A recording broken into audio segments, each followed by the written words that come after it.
여기 호주 남자의 이름은 닉 몰나입니다. 31살의 나이에 자수성가한 현재 호주에서 가장 나이어린 빌리어네어라고 합니다. 젊은 나이에 빌리어네어가 될 수 있는 방법은 보통은 세 가지가 있죠. 유명 배우, 운동선수, 아니면 인플루언서가 되는 것, 리스크가 큰 투자를 했는데 좋은 결과가 나온 것, 그리고 창업을 하는 것입니다. 닉 몰나는 특히 젊은 층을 주 타겟으로 하는 새로운 페이먼트 플랫폼 회사 애프터페이의 코파운더이자 co-CEO입니다. 코로나 팬데믹 상황이 오히려 회사의 성장을 무섭게 가속화시키더니 그를 어느새 빌리어네어의 자리에 앉게 했습니다. 현재 애프터페이는 15밀리언이 넘는 사용자를 확보하고 있고 룰루레몬, 아디다스, 어그, 갭, KKW 뷰티, 판도라 등의 빅 브랜드를 비롯해 86,000개가량의 리테일러들이 함께 참여하고 있으며 호주, 뉴질랜드, 영국, 캐나다 그리고 미국에서 현재 운영 중에 있습니다. 그리고 인플루언서이자 사업가인 킴 카다시안을 비롯한 유명 셀럽들과의 파트너십을 통해 애프터페이는 북미에서도 큰 성공을 거둘 수 있었습니다. 그럼 닉 몰나가 그의 이웃집 형 안소니 에이슨과 창업한 애프터페이는 구체적으로 어떤 서비스를 제공하는 회사이고 왜 그토록 젊은 세대들로부터 각광받는 서비스가 되었는지 한번 살펴보도록 하겠습니다.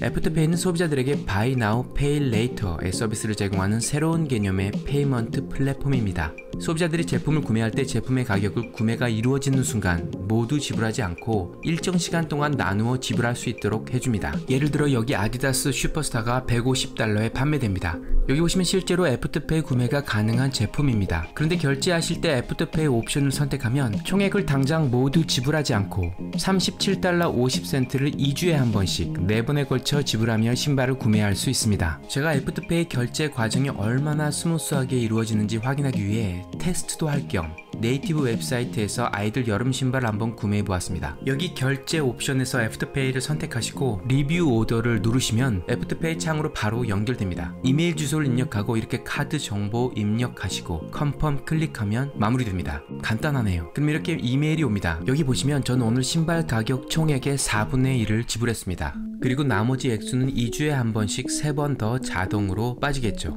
어떻게 보면 이런 할부 결제 시스템은 뭐 그리 혁신적인, 사상 처음 시도된 그런 결제 서비스 플랫폼은 아닙니다. 하지만 애프터페이의 경쟁력은 바로 여기에 있습니다. 먼저는 4번으로 나누어 페이하는 동안 별도의 이자가 하나도 붙지 않는다는 사실입니다. 그러니까 신발 가격의 총액을 한 번에 지불하던지 4번에 걸쳐 나누어 내던지 결국 같은 돈을 지불하고 신발을 사는 겁니다. 그리고 또 다른 하나는 보셨다시피 구매자의 신용 검증 등의 별도 절차가 정말 전혀 없다는 겁니다. 모바일 앱이나 웹사이트를 통해 어떤 제품을 구매할 때 결제 옵션 중 그냥 애프터페이를 선택하기만 하면 제품 가격을 4번으로 나누어 낼 수 있습니다. 하지만 만약 구매자가 스케줄대로 돈을 제때 갚지 않을 경우에는 물론 레이트 피를 내야 한다고 합니다. 또한 총액을 모두 지불할 때까지 플랫폼 서비스를 사용할 수 없게 됩니다. 근데 뭐 이 정도는 그렇게 무서운 페널티는 아닌 것 같습니다. 구매가 이루어진 바로 다음날 사실 애프터페이는 제품을 판매한 리테일러에게 소비자가 구매한 제품의 총액을 먼저 지불합니다. 그 말은 리테일러나 소비자가 아닌 애프터페이에서 지불되지 않은 돈의 리스크를 감수하겠다는 겁니다. 리테일러들은 더 많은 고객을 유치할 수 있어서 좋고 그 대가로 애프터페이에게 소량의 커미션을 지불합니다. 한마디로 애프터페이는 구매자에게는 구매 총액에 대한 부담을 덜어주고 판매자에게는 더 많은 손님을 제공해주는 중간 매개체 역할을 합니다. 애프터페이 비즈니스 모델의 주요 수익원은 구매자들을 통해서가 아닌 판매자들이 내는 커미션으로 이루어집니다. 애프터페이 결제 플랫폼의 성장 원인은 서비스를 사용하는 주 사용자들을 구체적으로 타깃하고 그들의 심리와 성향을 잘 파악했다는 데에 있습니다. 물론 먼저 전 세계적인 온라인 쇼핑 증가 추세의 영향을 빼놓을 수는 없겠죠. 컴퓨터나 핸드폰으로 원하는 물건을 구매하는 온라인 쇼핑이 더욱 자연스러운 쇼핑 문화가 되면서 판매자와 구매자 사이의 구매 절차를 돕는 소프트웨어 회사들이 많은 주목을 받고 있습니다. 또한 코로나 팬데믹이 길어지면서 소비자들이 크레딧 카드보다 데빗 카드 사용을 더 선호하게 되고 덩달아 애프터페이의 결제 방식이 더 관심을 받게 된 겁니다. 제가 저번 비트코인 영상에서 언급했듯이 2008년도 경제 대침체의 어려움을 경험한 이들의 자녀들, 바로 밀레니얼 세대라 불리는 젊은 층 소비자들은 크레딧 카드 사용이 가져다주는 빚에 대한 부정적 입장을 가지고 있고 그때와 꽤 유사한 침체된 경제적 상황인 팬데믹으로 인해 데빗 카드 사용을 더욱 선호하는 사회적 분위기가 일고 있습니다. 이러한 데빗 카드 사용의 급증은 자연스럽게 제품 가격 총액을 바로 지불하지 않아도 되는 분할 지불 서비스라는 대안에 더욱 관심을 갖도록 만들었던 거죠. 크레딧 카드를 사용해 빌린 돈으로 물건을 사느니 차라리 실제 월급이나 자금이 들어오는 시간에 맞춰 있는 돈으로 나누어 지불하는 방법이 훨씬 낫다라는 논리인 겁니다. 즉 크레딧 카드가 주는 빚에 대한 심리적 부담이 애프터페이 같은 새로운 금융 대안에 눈을 돌리게 했습니다.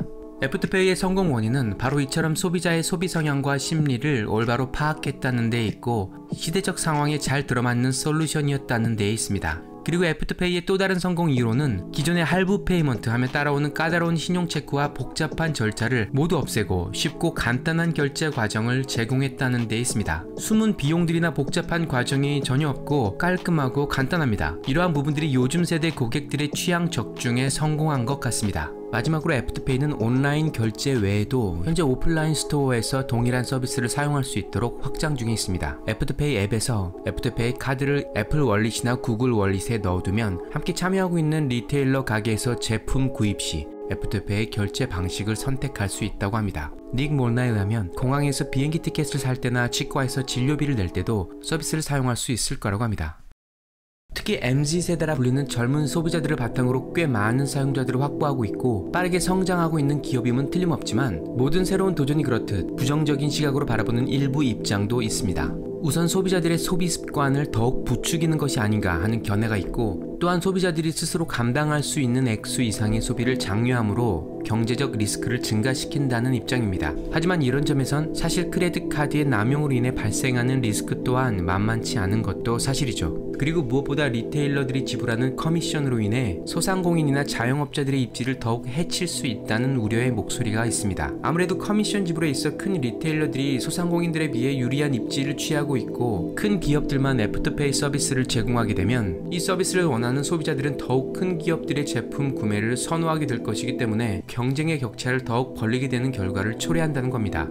마지막으로 신용 검증 없이 미리 돈을 내준다는 접근이 소비자들의 입장에서는 매력적으로 보이는 서비스인 듯 하지만 기업의 입장에서는 정말 안정된 비즈니스 모델을 구축할 수 있을까 하는 생각도 듭니다. 아무튼 2020년 보고에 의하면 애프터페이를 사용한 90%의 사용자들이 제때에 모두 돈을 지불했다 하고 레이트 피는 총 수익의 13.7%에 그쳤다고 합니다. Looks a bit like a credit company and it smells a bit like a credit company, but it's not. Traditional credit works on people being in debt, staying in debt, and paying interest.